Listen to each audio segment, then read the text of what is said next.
So hello, how are you, Petra? Thank you, fine. And you? How's life Fine, going? thank you. Everything is fine here in the south hemisphere of the world. And how is everything there in Europe, Germany? Oh, it's very nice. We have definitely autumn and it's really cold. But yeah, it's autumn and you can't have it better. But it's lovely with all the trees and plants being in different colors. You know, it's really like a golden autumn you have. Yeah. So Yes, very yes. nice. I know. These colors are so beautiful. And I'm so happy and pleased to have you here, Petra Warman from Germany. If you may, I will start reading your biography so the audience know you better. Super. So Petra Warman is from Berlin, Germany. She's an expert for urban design and human rights of placemaking and public space. She's also a accepted specialist of crime prevention through environmental design, an ICA member from the International Accepted Association, a speaker for Barrier-Free Cities for All, Eurocities Mobility Forum workshop, expert of human rights from the Council of Europe, Police and Human Rights and Police Against Discrimination, Project of Diversity, AGIS, expert trainer for diversity, Wettbewerber, eine Welt der Vielfalt, speaker for Caring City, Metropolis, ICA Conference, City Borough Councils planning groups. For many years, Petra was working for crime prevention through environmental design for the Berlin State Police. While tasked, she lead and support interdisciplinary projects throughout the state of Berlin, including quarter management on all topics that are considered important by the people in the urban districts. The main purpose of that task was to encourage and support civic engagement in approaching these topics on their own. Super interesting, Petra. I thank you so much of accepting this interview. We are super pleased to talk these so relevant topics. And let's start from the beginning, Petra. When did you know about CPTED? Please tell us the story. Yeah, well, 2005, I started in the police here in Berlin. Berlin is as well a state as a city of Germany and the capital. So there was the idea of introducing crime prevention connected to urbanism. And I started and we tried to sort of figure out what it really means and the purpose and everything. And 2007, we were looking for a training center and we found the American Crime Prevention Institute in Louisville. And that's where we got trained then. Well, I got trained. I was sent by my chief and I was trained to do it then and represent Germany. Yeah. Very interesting. And how was your experience then later applying CPTED in Germany? It was easy, not so much? Yeah, well, for the time I did be in charge, I definitely called it CPTED, but it's not called CPTED in Germany. There is no really CPTED. I know I'm still the only one qualified for CPTED as it is, but the principle of urban design and crime prevention is there. The police is in their jurisdiction is doing the crime prevention and only the police, but lots of architect and planning offices and everything like that are taking over the idea of having a city more for citizens than for just show and beauty. You are completely right, Petra. And what you said is very relevant because the most of the time, CPTED is constructed on common sense. So we know many groups all around the world, they apply CPTED without knowing they are applying CPTED. So it's something very, very common. We see this happening in different countries of the world. And connected with that, why is, in your opinion, CPTED so essential in the world of today? Well, we all know that we have many big challenges for our future and even for the urban future, but also for towns and, excuse me, the climate, diversity, refugees, all those things we have to tangle somehow. And I think that to meet this challenge, we need somebody who has sort of an idea of how to prevent crime in cities, how to make cities more for the citizens, and support the main idea which is there. And I think that especially the second and third generation of CPTED is definitely providing tools which are desperately needed. Yeah, completely agree, Petra. And in that sense, I see a very direct link of this perspective of CPTED with human rights. You are an expert in human rights, or a professional who is working so much towards the human rights. Please, can you explain to the audience the link that you see between CPTED and human rights? Well, I think that it's like a puzzle. You know, you need all the pieces, and CPTED is one of the pieces for equality for all humans in the world, and it is improving urbanism, urban architecture, urban lifestyle, and makes it possible, especially in cities, to give a better, a more fundamental chance to human rights. In Europe, we have actually went a bit further than the Declaration of Human Rights, which is from 1948. 2000, we actually went this step by a declaration for Europe. We call it the European Charter for the human right, for the safekeeping of human rights in the city. I shall give you the link, and you can maybe put it into the interview so everybody can look at it. And I find it very interesting, and I always show it to people, because already in Article 1, it says the city is a collective space belonging to all who live in it. We often think about citizens. We often think about the people who belong in this city. And this charter goes on and says the safeguarding has to be for everybody living there, which is another step. I think it's very important. And that is also a basic idea of CPTED second, third generation, to make it a bigger aspect than just crime prevention, to make the puzzle more smaller pieces and give, you know, the whole puzzle a better picture. Yes, completely agree. Totally agree, because if we think about the crime issue from an environmental perspective, of course, environment has so many dimensions. Is the human, is then the community, is the territory. We can manage so many variables. And the idea is to have the holistic approach, an integral approach is very connected with the idea of the puzzle that you are telling us. So I am completely agree with that. But to have this holistic approach, to have a very como mature community, we need to have responsible citizens. And this is my next question. I want to know your opinion. Do you agree that for CPTED, successful CPTED, we need responsible citizens that can encourage to act accordingly to the well-being of everybody? What do you think about that? Well, I always speak of the wisdom of the group.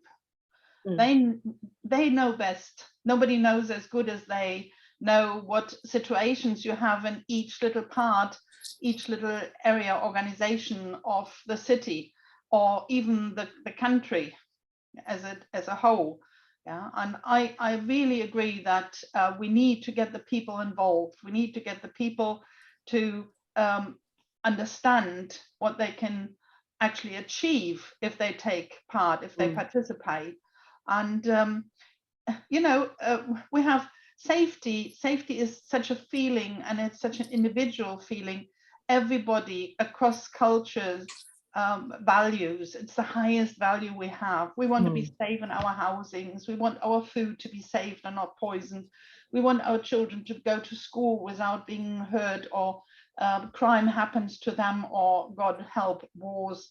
we want our health, we want good doctors, we want good hospitals, we want everything, we want safe. Even the chair we're sitting on, we want the chair to hold us, to be safe. And I think that's the best basic for people, because they want to be safe. So they're already one step into CPTED and to support the idea of changing areas, boundaries, which are not really as they help the little community. The other side is that we ourselves have to, as CPTED, or even as architects or governments, etc., we have to stop acting as missionaries, because we often think we know what's best for them. Yeah, and you go into a group and you think they only have to, and then there is no crime anymore. But it's not realistic. It's our idea, our view from the outside. We have to go to them. We have to hear them. We have to hear what they have to say about their lives and their problems and the roads which they have and not have, or the areas they need or not need. All of that, we have to really listen and see. And I often went to places and looked with the people who living there, with homeless people, you know, showing me what their problems are, with people from the housing estate, what is there, with shop assistants, with cyclists, what is your problem there? Yeah, so not look as one group, the people who live there, to look more individual and see, you have this problem, I understand, and how can we solve it? What would be, I always say, think about a ferry, 3 wishes, what would you wish? Yeah, and to look at each individual group and not as the whole, and then tell them what is right for them, to say, you know, help me to find the right way, and then advise them, guide them how to get the area in a better state. And in that sense, Petra, it's so relevant to work with the people, not for the people, just work with the people. In that sense, what is your opinion of the voice of children? Do you think children are also native experts of the environment? We need to listen to them? Absolutely.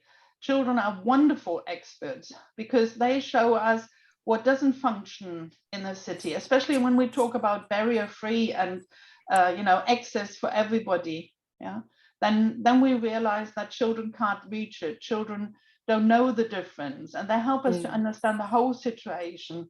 It doesn't help us to have good lights and good areas and good passes if they in a big sky area don't know which of the skyscrapers is mine. Yeah, but when you have colors instead of numbers, right? If you have a lift, you know where to put the buttons, right? How to open a door, how heavy the door is, and I often take even kindergarten kids out and let me show the area they're living in, and they are really honest with you. They say you're not allowed to go there because of, and that is making you understand even more where little problems are you oversee so easily. Yes, they are so direct. Absolutely. And they know what they want and what they don't like. Exactly, and they wouldn't do something they don't trust to do. Yeah, they don't climb higher than they can. Yeah, but if they say, well, I don't go there to play because I don't like it there, it's not nice, it's dark, and oh, okay, you know, it's something definitely. I had, just to call up one example, I had a big housing estate and they had lots of problems, and then when I asked the kindergarten kids, they say the play park stinks, and I say, it stinks? What can you smell there? And then we actually worked out that the bin area is pretty near the play park. And the kids wouldn't like to go there. They played everywhere in this housing estate, just not on the play park because it stinks. And I said, well, maybe you should think about the bin area. One of the things has to move, the bin area or the play park. Completely agree, yeah. And it's such an easy step and such a big outcome. Completely. Kids, because and the of kids course then played on the feedback. Yes. No, and of course to listen to the children. it's something that adults need to do much more often. Yeah. In the families, in the politics, in Definitely. the social politics. It's so needed. And I think that's important that children know, well, for me, obviously, being an expert and a specialist in that, children's human rights. We have a Declaration of Children Human Rights. And I think it's very important that children know their rights as well as their obligations, because that sort of gives a area of rules and behavioral rules. How can I do? What can I do? What shouldn't I do?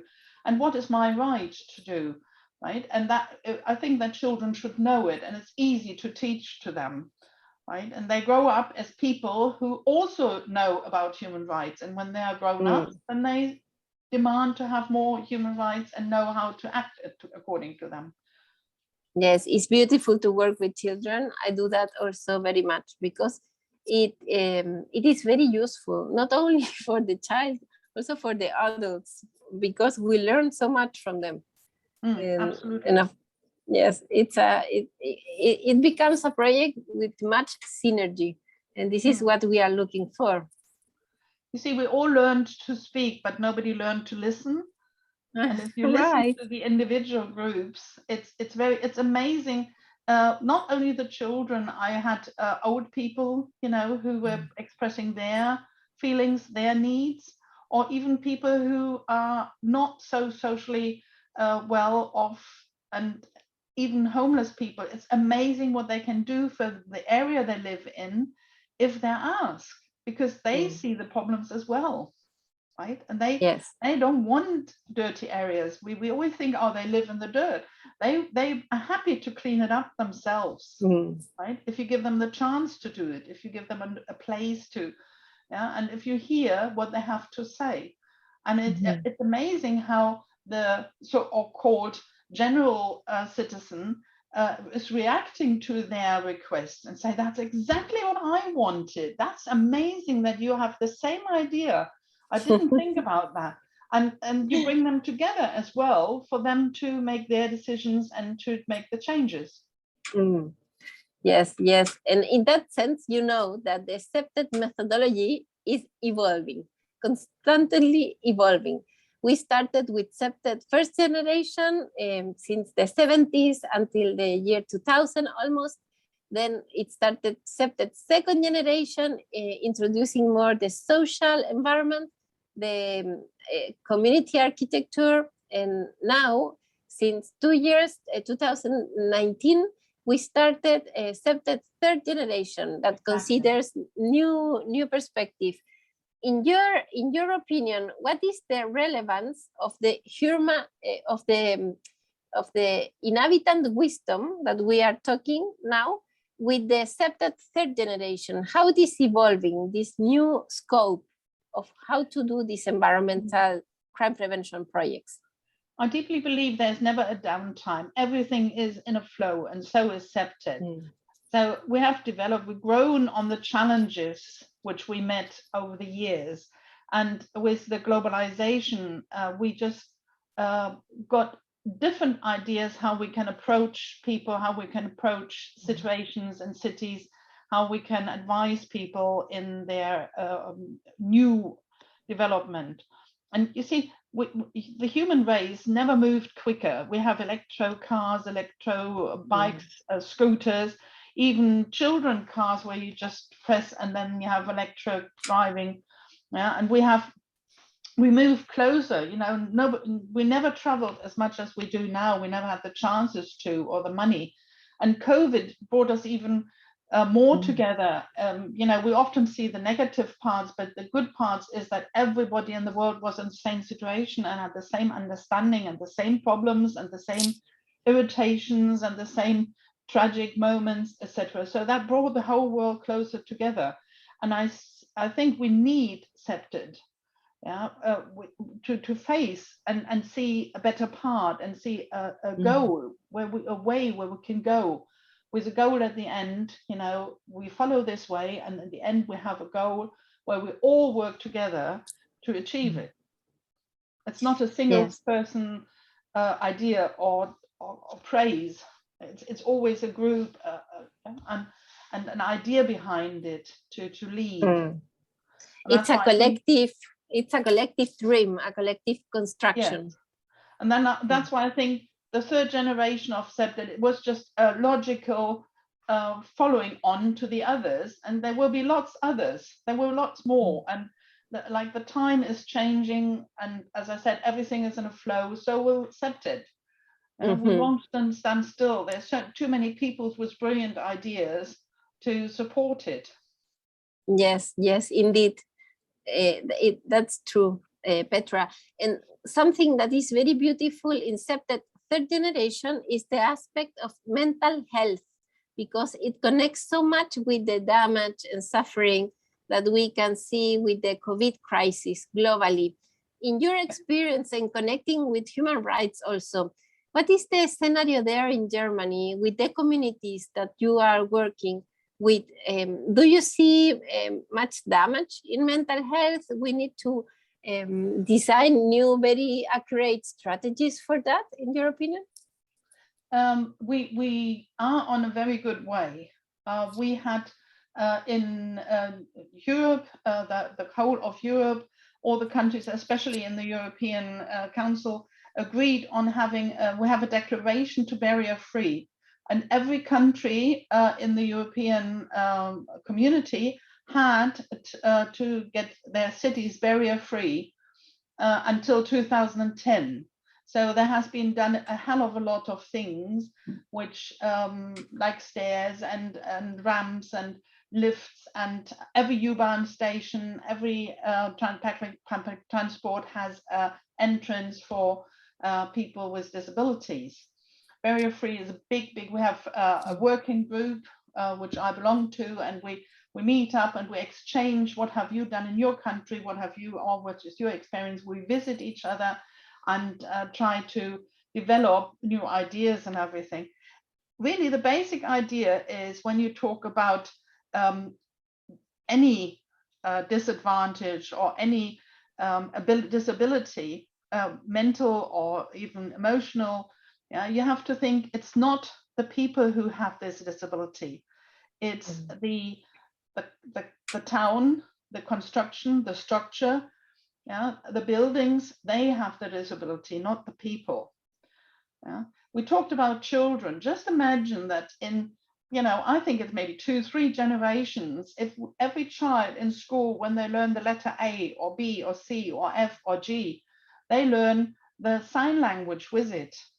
For children, it wouldn't be any problem at all. And in, I think, 3 generations, everybody would talk sign language. Then it's a foreign, or it's a new language, and everybody would speak it. So there wouldn't be any people handicapped anymore. Yeah, and it would be very useful. Yeah, and if we have this attitude or this aspect in all the so-called handicaps, and say, we just need to find a way to include the people into the society and not make them an outsider with a mark, with a drawer open, put them in, close the drawer, and on the drawer stands handicapped.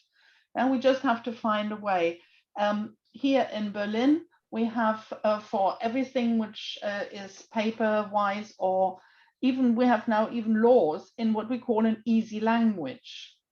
And it's actually a language which is created so that everybody understands it.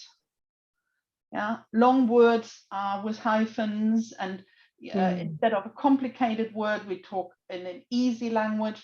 And you can have paperwork, applications, driving tests, everything you can have in this, what we call easy language.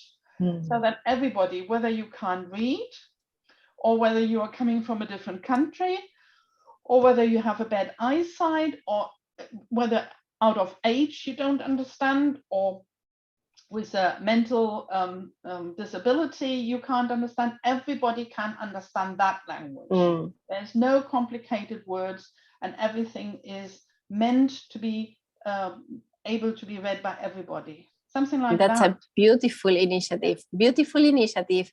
Yeah. I hope this can spread globally, this initiative, because it's so relevant, so needed.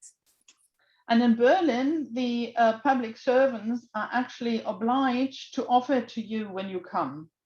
You know, when you come, they say, would you like to have the form in this language or this language?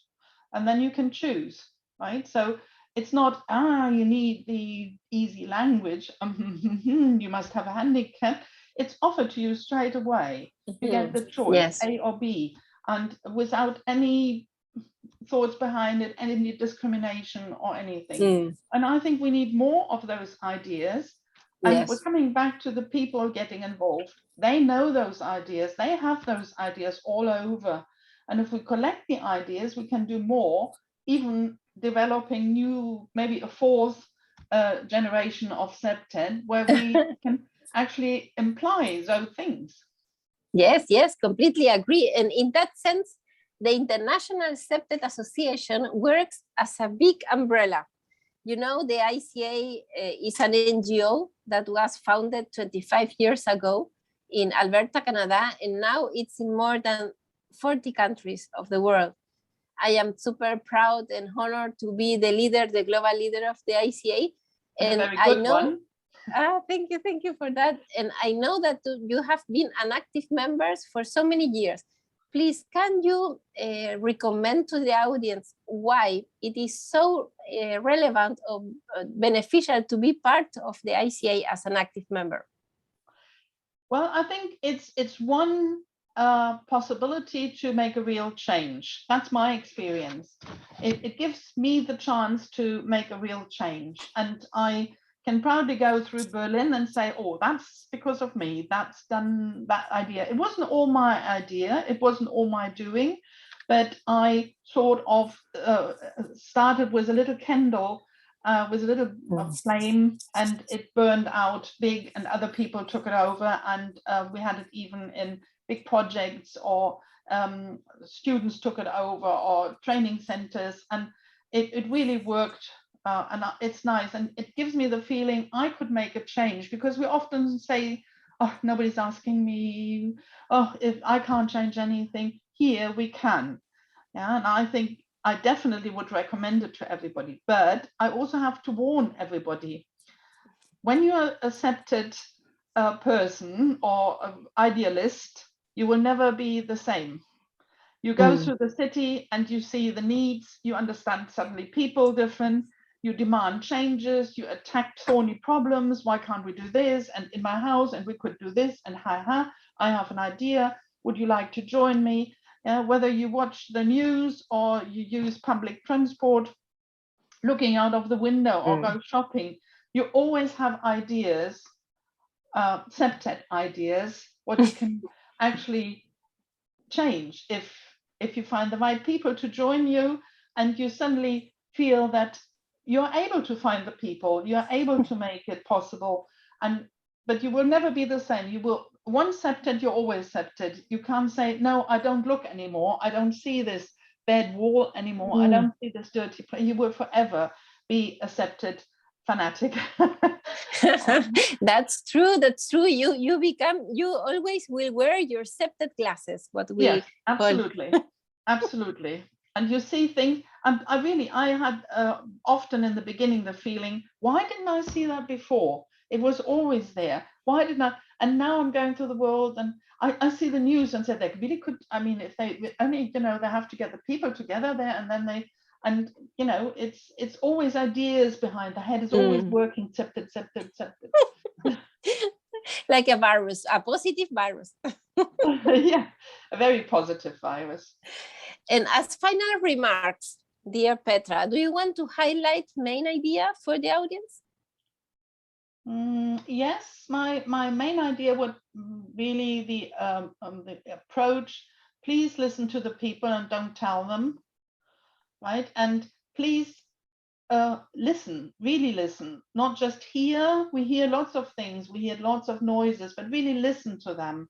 And I think that when you go into a group which is a need and which has their problems or even conflicts, and you just sit there and listen, what the reality is, because it often happened to me as well in the beginning, that I think I know the solution, but it was my solution, not their solution.